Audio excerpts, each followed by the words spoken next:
You know when a skincare story gets so big online that eventually nobody actually knows what's going on anymore? That's exactly what's happening with CeraVe right now. Because if you've been on social media of any kind recently, you've probably seen, I don't know why I keep saying that because everything comes on social media. What I mean is you cannot escape the stories of CeraVe causing cancer. People keep saying things like CeraVe is being sued for cancer causing chemicals, throw your acne products away, your skincare is poisoning you, derms are lying about CeraVe. I mean, they are, but not about this. And really, if you only saw the headlines, you probably assumed somebody discovered brands were secretly putting cancer causing benzene into the skincare products this whole time. But before we get into this whole video, what is benzene? Because I'll be honest with you, I actually didn't know until a couple of years ago. Benzene is a colorless, highly flammable chemical found naturally in crude oil, petrol, cigarette smoke, industrial emissions, and even air pollution. It's used in manufacturing to make plastics, detergents, dyes, and other chemicals. And benzene is classified as a group 1 carcinogen because long-term, high-level exposure has been linked to cancers such as leukemia, particularly in occupational settings where people are exposed regularly over many, many years. Small amounts of benzene can also exist in the everyday environment, which is why scientists look not just at whether benzene is present, but at the amount, duration, and route of exposure when assessing actual risk. So after hearing that, it's probably very obvious to you now that no, brands and CeraVe aren't putting benzene into your skincare products on purpose. But this has turned into a wide online panic, mainly because some less educated doctors, to be honest with you, and self-proclaimed wellness influencers more so, don't know what the fuck they're talking about, but post about it anyway. So let's go through what actually happened,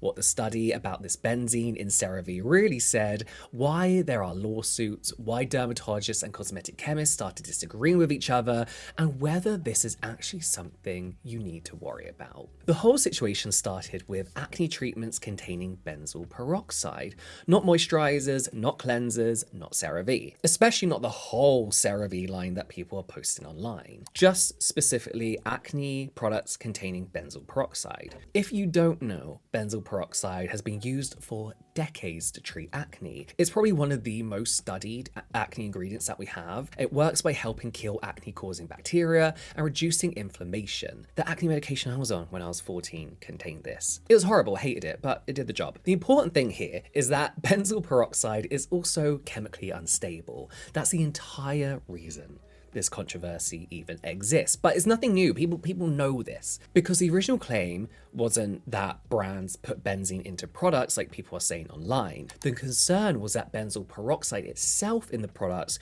could break down over time and form benzene, because benzene is that classified carcinogen. Immediately that sounds terrifying, right?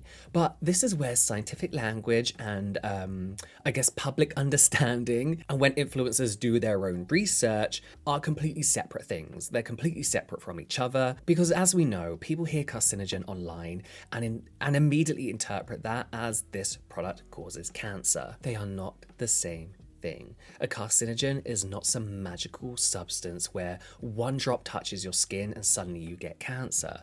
Risk depends on exposure, dose, frequency, duration, and that's why the context that is missing so much online matters so much here, and obviously what the clean beauty cult get wrong all the time. The kind of benzene exposure associated with cancer is usually occupational exposure. As I mentioned, people working around high levels of benzene repeatedly over very long periods of time. But online, all that context disappears and suddenly people are talking about acne creams like it's radioactive waste, because that makes for so much better content, and these wellness influencers are using this as this kind of like gotcha moment against like big pharma, big skincare, big CeraVe. I don't know what they're trying to do. But let's look at the study, because I'm not trying to downplay this, because this is something that should have got attention. The study that caused all this came from a lab called Valisure, and if you followed beauty news over the last few years, you've probably heard their name before, because they've somewhat been suspiciously involved in multiple benzene controversies involving sunscreens, reef-safe sunscreen, dry shampoos, hand sanitizers, and now acne treatments. Valisure claimed that benzoyl peroxide products could degrade from benzene. So Valisure made that claim, right? That the benzoyl peroxide can degrade and form benzene.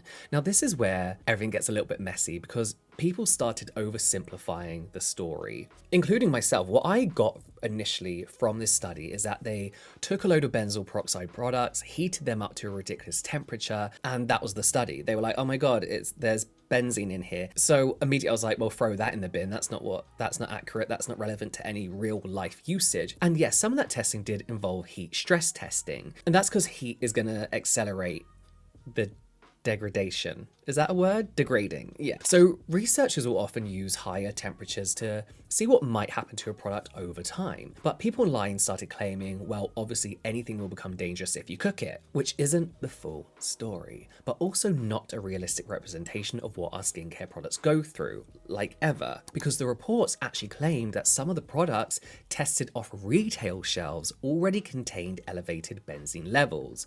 Don't get scared. Don't get scared yet. So the situation became much more complicated than they microwaved your skincare. Everyone should be scared. That's not what really happened. At the same time, though, other scientists and cosmetic chemists started questioning how meaningful some of these findings actually were in real world conditions. One of the people who's spoken about this a lot is, of course, Dr. Michelle Wong, Lab Muffin Beauty Science. And I really want to give full credit to her because she's been covering these benzene scares and Valisure for years now. And one of the points that she makes is that every single year there seems to be another benzene panic. Sunscreens, those dry shampoos, the hand sanitizers. This year it's acne treatments. And she's questioned whether the way these findings are communicated sometimes exaggerates the actual consumer risk. Because yes, benzene is a carcinogen, but benzene also exists in everyday life. As I mentioned, it's in petrol fumes, pollution, cigarette smoke, industrial emissions. The presence of benzene alone does not automatically tell you how dangerous something is. And this is probably the most important point in the whole conversation or fear-mongering. Hazard does not automatically equal real-world risk. Dr. Michelle Wong also talks about how scientific language gets interpreted in the scariest possible way online. For example, there is no safe level of benzene. People hear that and think one molecule will give you cancer, but scientifically, that phrase means that even very small exposures theoretically contribute to overall lifetime risk. That is very different from this product will cause cancer. She uses an analogy that I actually think explains this really, really well. And this is something that Dr. Michelle Wong is great at when it comes to helping everyday consumers like myself understand the science. She uses this analogy of there's technically no completely safe distance you can drive a car. Every extra mile slightly increases your risk of an accident, but that doesn't mean driving to Tesco carries the same risk as driving professionally every day for 40 years. And that nuance is what completely disappears online. So eventually the FDA got involved, which is the part most TikTok videos never seem to mention. Because after all the headlines, after all the lawsuits and the panic, the FDA conducted its own testing on benzoyl peroxide acne products. And what they found was very different from the way the story was being discussed online. So the FDA tested 95 products. More than 90% had either undetectable or extremely low levels of benzene. A small number of products were voluntarily recalled, but the FDA also stated that even with daily use over decades, the risk of developing cancer from the levels detected was considered very low. And that's a very important detail because social media, of course, turned this whole thing into your skincare causes cancer. While the FDA's actual position was much more measured, I guess you could say, and much less dramatic, that's still not what everybody ran with. So we're ending up with posts like this about the cancer causing chemicals. This post is from, all those really annoying fake science bros that wear shorts to go food shopping. They go down food aisles and scream at products and say they're bad for you, even though they have no fucking clue what they're talking about. This seems like an ingredient checker app from them. I don't know. But then those headlines are becoming these awful TikToks and Instagram reels. Everything's toxic. And eventually nobody remembers what the original concern actually was because it's been so blown out proportion. And now people in the comments are wanting to throw away every CeraVe product they've ever owned, because they all think CeraVe gives you cancer. Not even just the acne ones, not even the ones that actually contain benzoyl peroxide. But the FDA itself does not say this. The reality is like somewhere in the middle, I guess. There does appear to be a genuine stability concern worth investigating. Benzoyl peroxide can degrade into benzene under certain conditions. From what I've seen, to put it very, very simply, I think the overall recommendation on here from experts in the industry to be extra safe and extra precautious is to keep your benzoyl peroxide containing skincare out of your car and out of the bathroom. Some products were found with elevated levels, that's also true as I mentioned, but these products contained benzene levels above the FDA's preferred limit, which is why the recalls happened. But even those levels were still far below the kinds of exposure associated with harm in occupational or long-term industrial settings, if that makes sense. So even if you how do I explain this? So those products contained a percentage that was even far below the recommended amount. So you could use them every day for your whole life and still not be overexposed. Does that make sense? Yeah, maybe, I think. But right now, there's just no evidence supporting that panic that's exploded online. I think this story says a lot about how we consume science online now, and really how most people blindly trust people with a large following or just because they're wearing scrubs or have a doctor title. I saw a nutritionist talking about this like it was their area of expertise.